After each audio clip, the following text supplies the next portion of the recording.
Pemimpin Katolik sedunia Paus Yohanes Paulus II pernah berkunjung ke Unika Atmajaya dalam lawatannya ke Indonesia pada tahun 1989.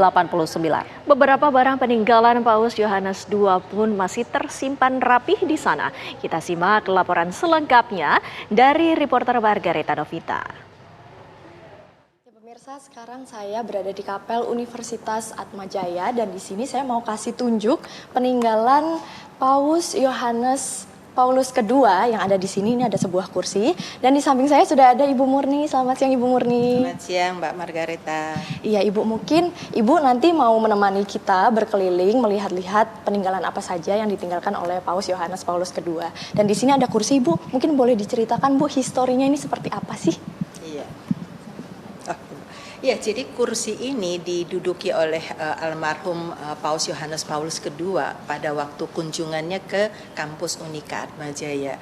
Dan di kursi ini beliau duduk, kalau kita lihat di samping foto yang ada di kursi ini tampak almarhum juga Monsinyur Leo Sukoto.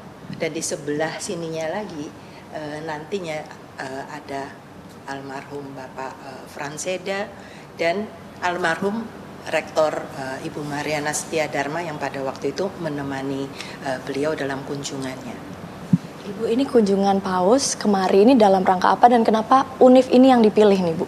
Nah ini menarik ini Mbak. Paus Yohanes Paulus II itu memilih kampus Unika Atmajaya atau mungkin panitia yang memilihkan ya karena kampus itu kan isinya orang muda.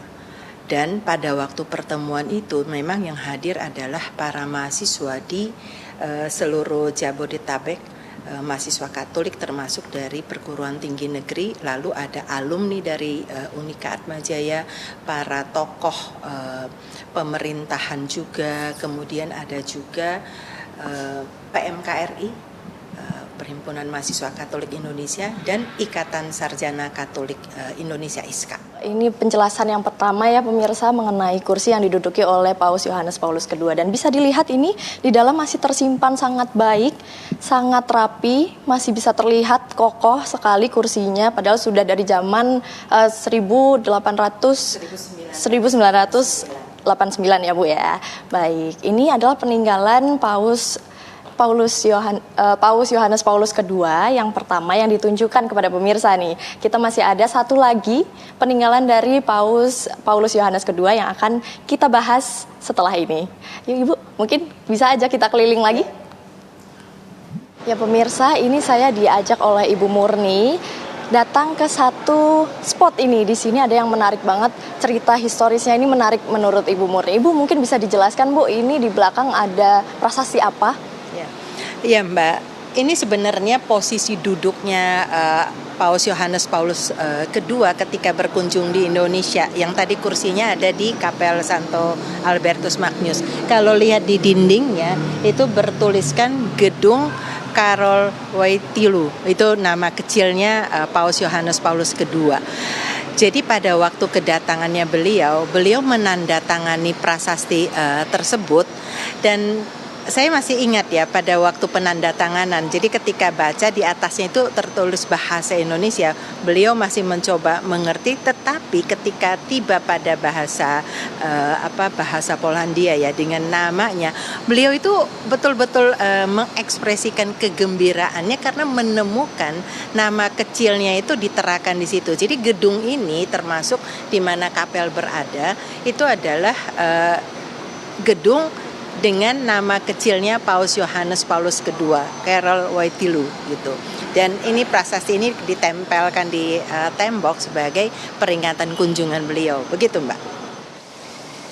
Ya pemirsa, ini titik terakhir yang mau Ibu Murni jelaskan ya kepada pemirsa yang ada di rumah. Di sini ada Gua Maria, ini menjadi salah satu spot ibadah yang favorit ini bagi saya ketika ada di gereja ataupun di rumah ibadah. Nah Ibu mungkin bisa dijelasin ini Bu, apa peninggalan Paus Yohanes Paulus II di Gua Maria ini?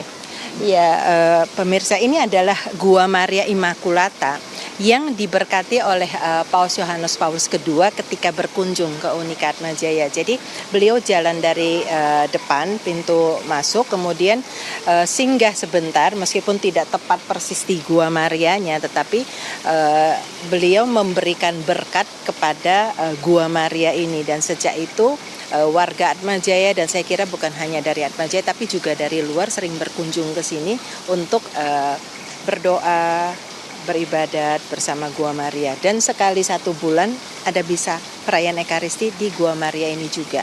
Baik Ibu Murni, terima kasih sekali atas penjelasannya, betul-betul sangat mendalam dan historiknya ini sangat menarik ya Bu ya. Terima kasih sekali lagi Ibu. Ya pemirsa, itu tadi perjalanan saya keliling-keliling melihat peninggalan dari Paus Yohanes Paulus II yang datang ke Indonesia. Dan tadi kita juga sudah melihat banyak sekali cerita-cerita menarik di baliknya ini yang sangat berkesan. Dan nantinya Paus Fransiskus akan datang ke Indonesia di tanggal 3 sampai 6 September. Nanti kita nantikan bagaimana keasyikan ataupun kemeriahan datangnya Paus Fransiskus. Oleh karena itu dari Jakarta, Margareta Novita, Wahyudin Justin, TV One mengabarkan.